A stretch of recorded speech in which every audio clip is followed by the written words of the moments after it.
오늘 우리에게 주신 말씀은 누가복음 11장 1절부터 4절까지의 말씀입니다. 우리 한 목소리로 합독하도록 하시겠습니다. 예수께서 한 곳에서 기도하시고 마치심에 제자 중 하나가 여짜오되 주여 요한이 자기 제자들에게 기도를 가르친 것과 같이 우리에게도 가르쳐 주옵소서. 예수께서 이르시되 너희는 기도할 때에 이렇게 하라. 아버지여 이름이 거룩히 여김을 받으시오며 나라가 임하시오며 우리에게 날마다 일용할 양식을 주시옵고 우리가 우리에게 죄 지은 모든 사람을 용서하오니 우리 죄도 사하여 주시옵고 우리를 시험에 들게 하지 마시옵소서 하라. 아멘. 이것은 성령으로 기록된 말씀입니다. 오늘은 그리스도인이 된다는 것의 이제 마지막 챕터인데요. 그리스도인의 신앙의 핵심 요소 마지막 네 번째인 기도에 대해서 함께 나누고자 합니다. 우리는 기도에 대해서 알고자 하는 마음이 있습니다. 어떻게 기도해야 하는지, 또 얼마나 기도해야 하는지, 그리고 어떤 기도가 하나님의 뜻에 맞는 기도인지, 그리고 매일 같은 기도 제목으로 기도하는 게 과연 옳은 것인가 라는 그런 궁금증을 우리는 기도하면서도 갖고 기도하게 됩니다. 이러한 고민의 저자는 이렇게 강조하고 있어요. 기도는 자라나야 한다라는 것입니다. 기도가 자라나야 한대요. 사도 바울이 말한 그리스도의 장성한 분량까지 이르러야 한다는 것을 이야기합니다.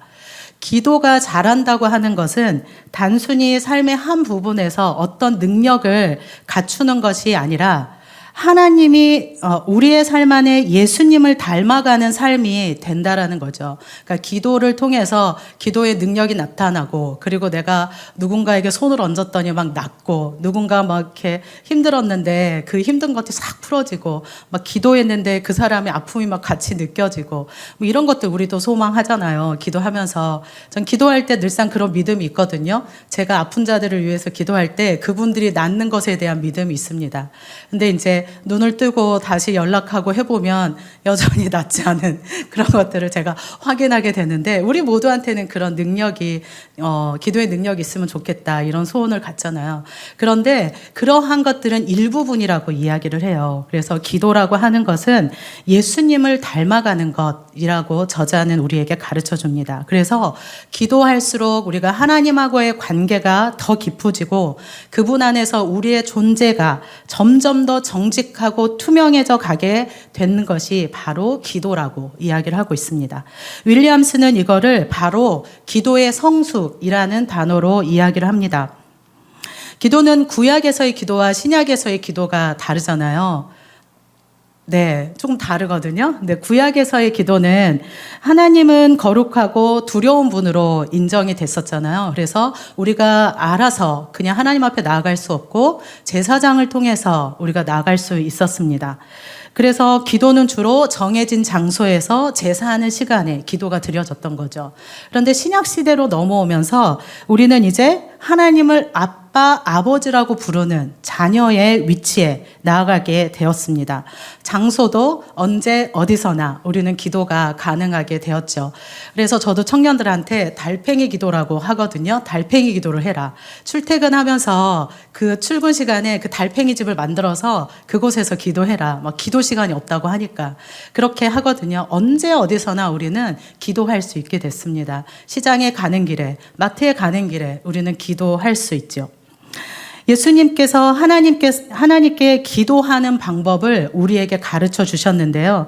하나님께 새로운 방법으로 기도할 수 있는 길을 예수님께서는 우리에게 이렇게 열어주신 겁니다. 어디서나 기도할 수 있고 우리가 언제나 하나님 앞에 아빠, 아버지라고 부르면서 나아갈 수 있도록 하신 거죠.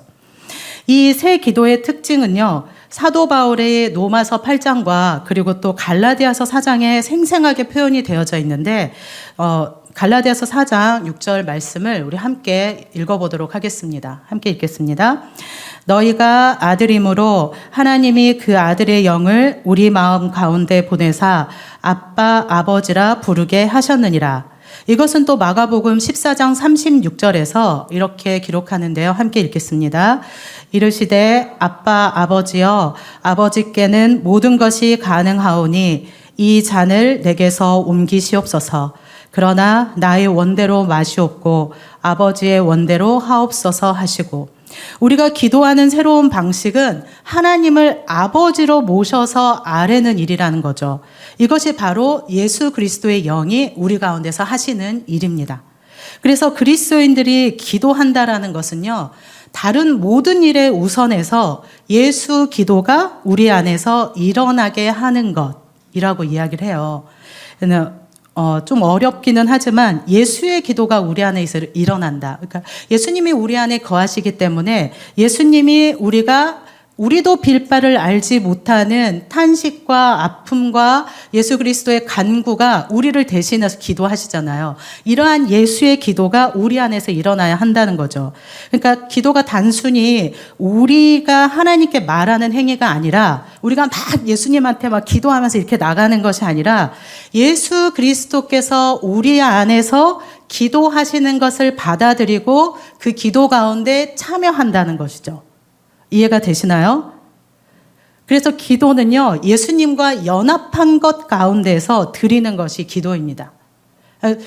안 그러면 우리가 물 떠다 놓고 막 이렇게 비는 것과 다를 게 없거든요. 우리 안에 예수님께서 기도하시는 기도의 제목에 우리가 함께 연합해서 기도하는 것, 이것이 바로 윌리엄스는 새로운 기도라고 이야기를 하고 있습니다.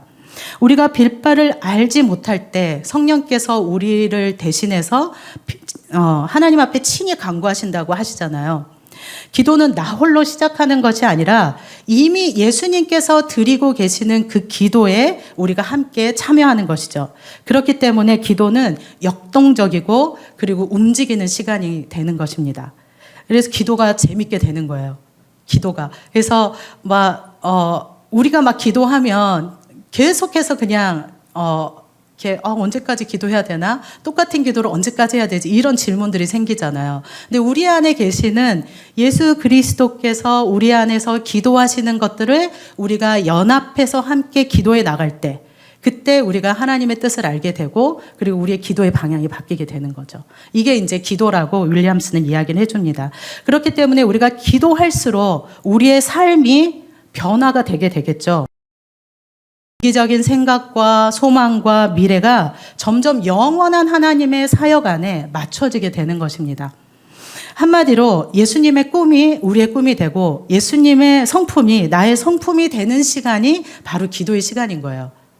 우리가 무슨 이렇게 컴퓨터로 작업하다 보면 선 하나에 선을 얹기 위해서 막 이렇게 맞출 때가 있어요. 근데 그 맞출 때가 이 방향키로 누르게 되면 너무나 팍팍 가가지고 안 맞춰질 때가 있거든요. 그럴 때는 Shift 키를 누르고 방향키를 누르면 아주 섬세하게 이동을 합니다. 그러면 이 선이 딱 맞춰지거든요.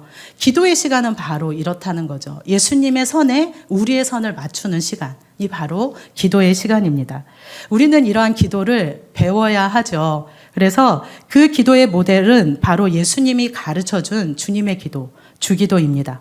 제자들이 예수님께 우리에게 기도를 가르쳐 주옵소서라고 청했을 때 예수님께서 가르쳐 주신 주기도는요, 모든 교회와 모든 그리스도인들에게 기도의 중요한 출발점이 되어집니다. 초기 기독교도 주님의 기도를 깊이 연구하고 그리고 또 기도의 의미를 탐구하는 사람들이 많이 있었어요. 그 가운데 로안 윌리엄스는 세 사람을 소개하고 있습니다. 이들은 대부분 3세기에서 5세기에 살았던 사람들로 한 사람은 신학자이자 교사이고 또 한 사람은 주교이고 한 사람은 수도사입니다. 이들의 기도에 대해서 함께 나누면서 우리가 조금 더 우리의 기도가 확장되었으면 좋겠는데요.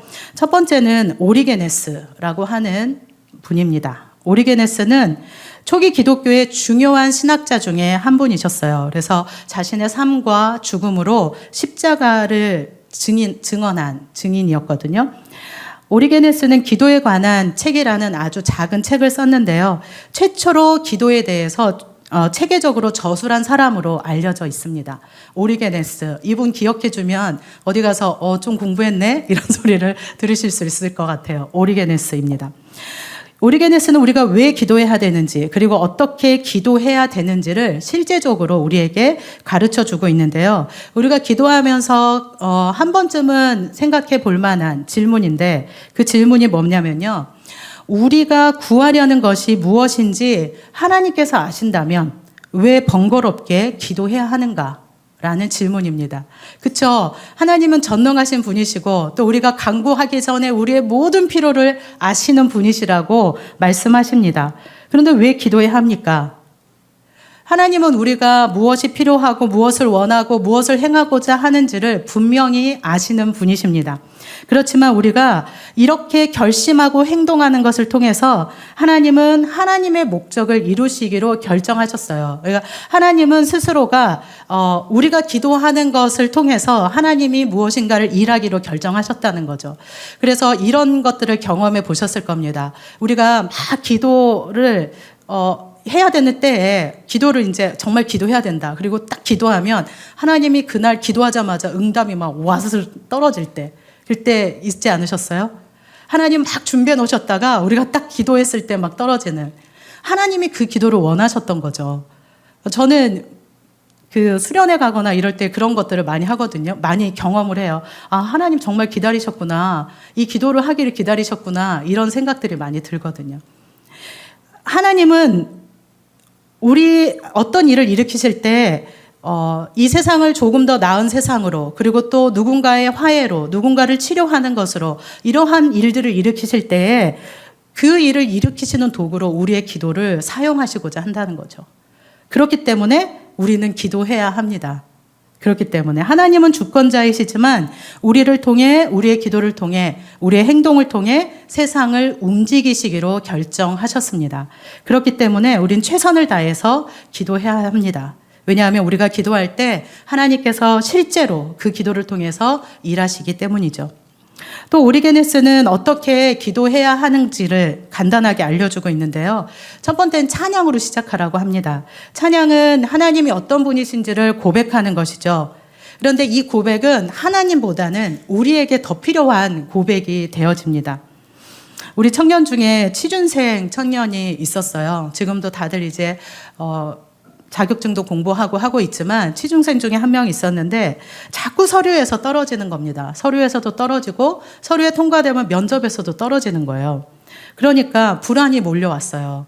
그리고 저도 이 친구가 자꾸 떨어지는 것에 대해서 마음이 너무 아픈 거예요. 왜냐하면 좋은 학교도 나왔고, 그리고 또 준비도 잘 돼 있고, 필요한 자격증도 다 준비되어져 있는데 자꾸 떨어지는 거예요. 그래서 기도할 때마다 마음이 조금 너무 안쓰럽고 뭐 이런 마음이 있었거든요.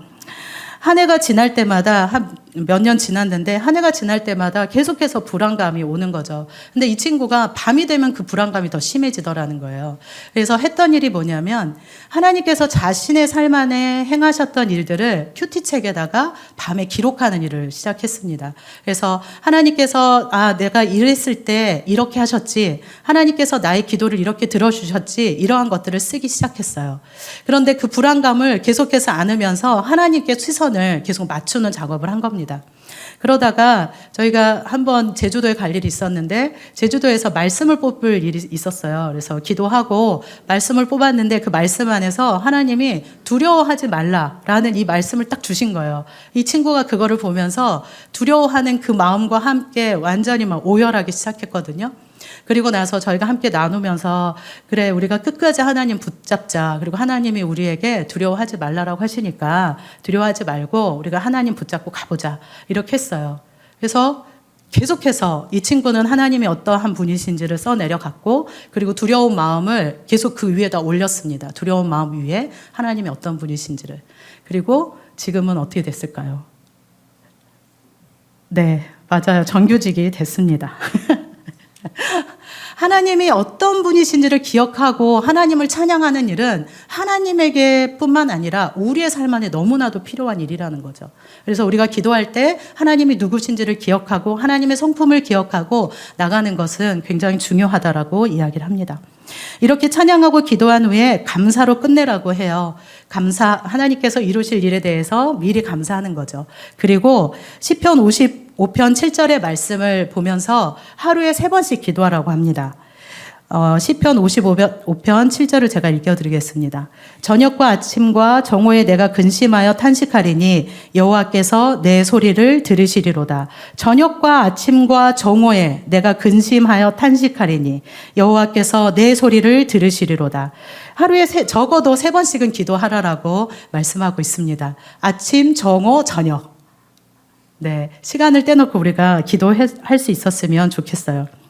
오리게네스는 특별히 우리가 기도할 때 신약 성경의 어떤 특유의 방식을 따라서 우리가 받은 양자의 영을 강조하고 있어요. 우리가 자녀라는 것을 강조하고 있는 거죠.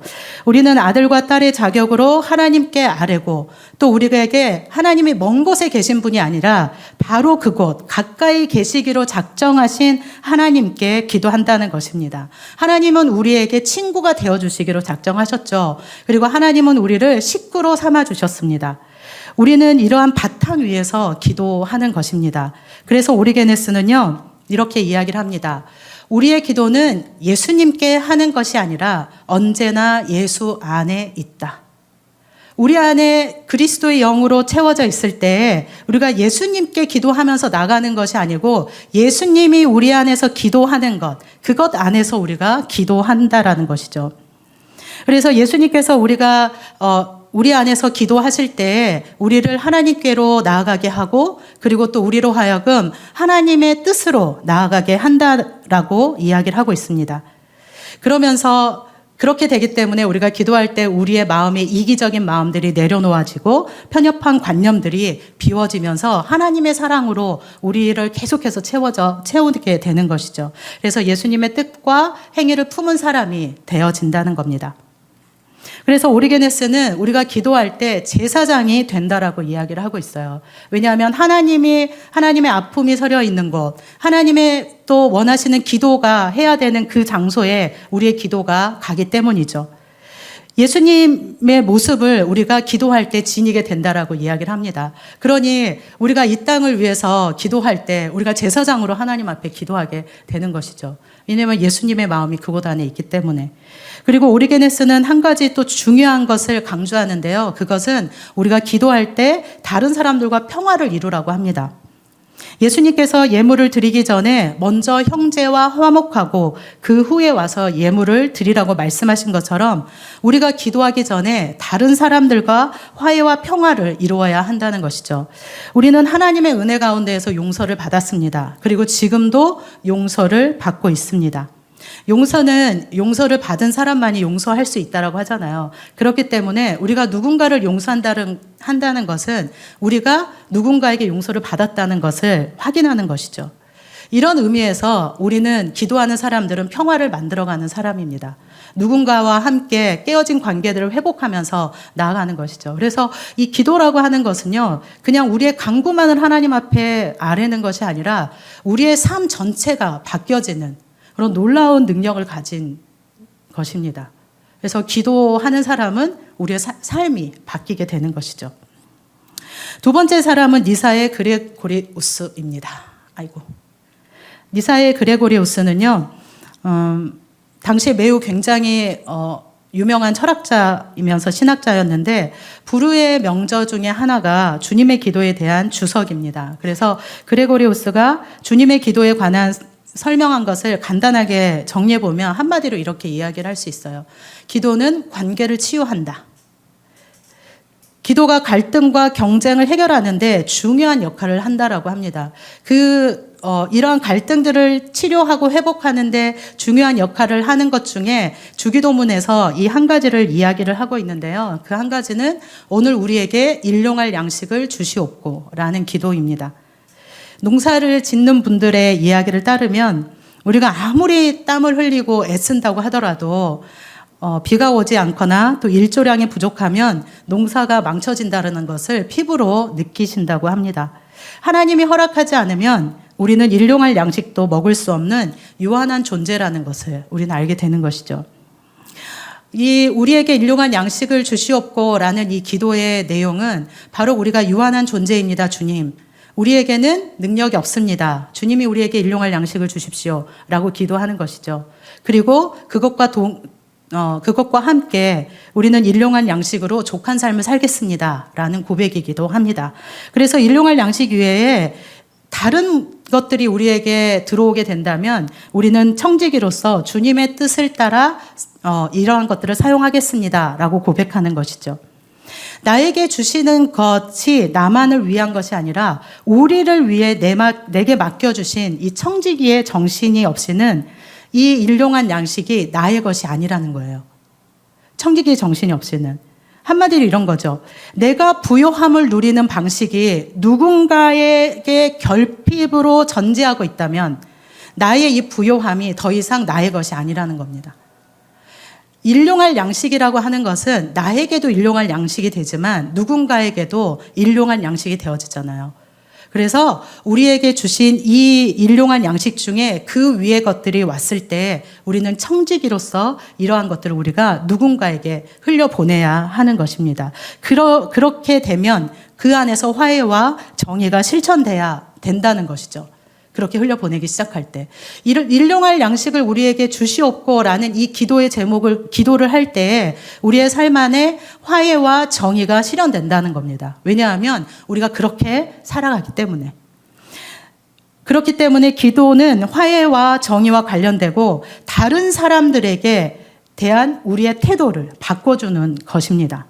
우리의 기도를 통해 우리의 기도가 하나님의 뜻과 목적에 일치되게 될 때 하나님의 권능이 우리 가운데 임하시고 우리를 통해서 이러한 관계의 치유가 일어나게 된다라는 것이죠.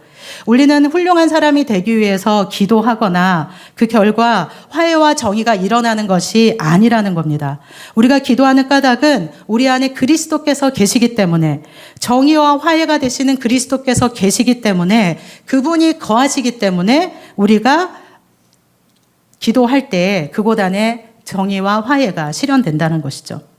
이러한 것들을 통해서 이 땅 안에 깨어진 관계들이 치료될 수 있다라고 이야기를 하고 있습니다.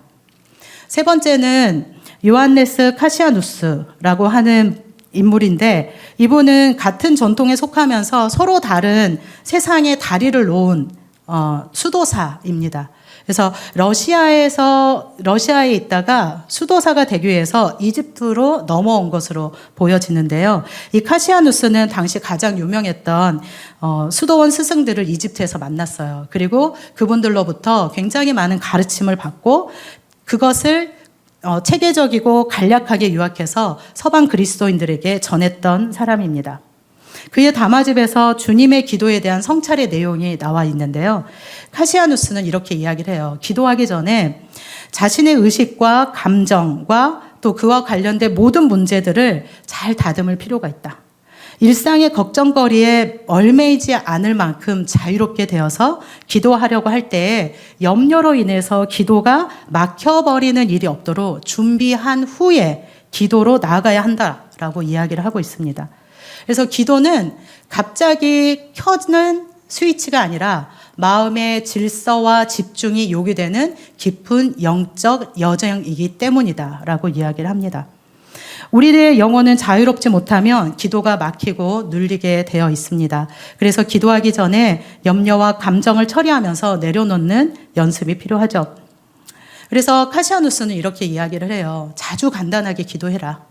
자주 간단하게. 이 말의 의미는 꾸준하게 기도하면서 우리의 몸에 기도가 배이게끔 하라는 것이죠. 기도가 몸에 배이게 되면 우리는 우리 주변에서 일어나는 모든 일들을 하나님께 비추어서 해석하는 관점을 갖게 됩니다. 우리가 어떤 상황에 처해져 있을 때 자주자주 기도하고 자주자주 우리의 시선을 하나님께 맞출 때 하나님의 관점으로 그것을 볼 수 있게 된다는 것이죠. 하나님의 관점으로. 우리는 참 분주한 삶을 살아가고 있습니다. 기도의 자리를 만들어서 깊이 하나님 앞에 기도하고 싶지만 또 기도하려고 딱 무릎 꿇고 앉았다가도 그런 거 있잖아요. 머리카락이 보이네. 청소를 좀 하고 해야겠다. 그러고 나면 기도 시간이 확 가죠. 또 정리하고 나면 그 다음에 기도하려고 딱 앉으면 아이가 올 때가 돼요. 밥을 또 준비해야 되겠네. 우린 분주한 삶을 살아가죠. 그리고 또 앉으면 그런 생각이 듭니다. 오늘은 뭘 어떻게 해야 되지? 스케줄을 막 이렇게 계획을 짜기 시작하죠. 이러한 분주함들이 우리로 하여금 기도에 집중하는 것을 방해하기도 합니다. 요즘은 또 핸드폰을 다 사용하고 있기 때문에 카톡이 울리게 되면 이게 중요한 거면 어떡하지? 라는 마음이 들잖아요. 그래서 자꾸 카톡도 우리의 기도에 방해가 되기도 하죠. 카시아누스는 이러한 분주함으로부터 사방으로 흩어지려는 우리의 마음을 다시 잡아 세우고 기도의 뿌리를 깊이 있게 내릴 수 있는 짧은 공식 하나를 우리에게 가르쳐 줍니다. 그 공식이 뭐냐면 이거예요. 함께 읽어보겠습니다. 시작. 주 예수 그리스도 하나님의 아들이시여 이 죄인에게 자비를 베푸소서. 이게 예수 기도라고 하는데요. 동방 그리스도교에서 시작되어진 기도입니다. 뭐 키리에 이런 거 있었잖아요. 우리 예전에도 한번 불렀던 기억이 있었는데 주 예수 그리스도 하나님의 아들이시여 이 죄인에게 자비를 베푸소서. 우리의 이제 막 산만해질 때 다시 한번 하나님 앞에 이 짧은 기도를 하면서 나아가자고 하는 겁니다. 그런데 이분은요, 이 카시아누스는요, 이것보다도 조금 더 짧은 기도를 우리에게 가르쳐줘요. 다시 읽어보겠습니다. 시작. 오 하나님 속히 저를 구원하소서. 오 하나님 속히 저를 구원하소서. 우리의 기도가 방해될 때, 번잡하고 무엇인가 집중되지 않을 때, 그때 이 짧은 기도를 계속해서 하라고 이야기를 하고 있습니다. 오 하나님 저를 속히 구원하소서. 이렇게 기도하면서 우리는 다시 기도의 자리로 오게 되는 것이죠. 그 심리학에서 이런 게 있더라고요. 생각을 전환시키기 위해서 행동 하나를 하라고 합니다. 근데 그게 뭐냐면 갑자기 이렇게 소리가 크게 안 나는데 이렇게 하면 전환이 된다고 해요. 그래서 제가 계속 이렇게 해보았지만 전 잘 되지 않더라고요, 이 전환이. 근데 이게 전환을 일으키는 방법 중에 하나라고 해요. 그래서 우리가 기도에 집중되지 않았을 때, 오 하나님, 속히 저를 구원하소서 하면서 전환을 가져다 주는 거죠. 그래서 하나님 앞에 다시 집중하도록 하는 겁니다. 이렇게 오리게네스와 그레고리우스 그리고 카시오누스는 각자 자기의 방식으로 주님에 대해 성찰하고 기도와 관련해 대부분 그리스도인들이 씨름한 세 가지의 본질에 대해 초점을 맞추고 있는데요. 세 가지가 뭐냐면 첫 번째, 함께 읽겠습니다. 시작. 기도란 우리 안에서 하나님께서 하시는 일이다. 네, 앞에서도 말씀드렸듯이 기도는 우리 안에 거하시는 예수 그리스도의 영, 성령께서 하시는 일이라는 거죠. 그렇기 때문에 우리는 기도해야 하나님의 뜻을 알 수 있고 기도해야 우리가 하나님을 닮아갈 수 있습니다. 두 번째, 시작. 세 사람은 모두 세상에서 의롭게 사는 일과 기도가 밀접하게 연결되어 있다라고 보았습니다. 왜냐하면 기도는 우리 안에서 역사하는 이 예수 생명이기 때문이죠. 예수님의 생명이 우리 안에서 역사하기 때문에 우리가 기도할 때 우리의 삶의 변화를 가져다 준다는 겁니다. 그래서 주님의 기도를 우리가 기도하다 보면 하나님께 뿐만 아니라 우리의 이웃에 대해서도 우리의 마음이 말랑말랑해지는 거죠.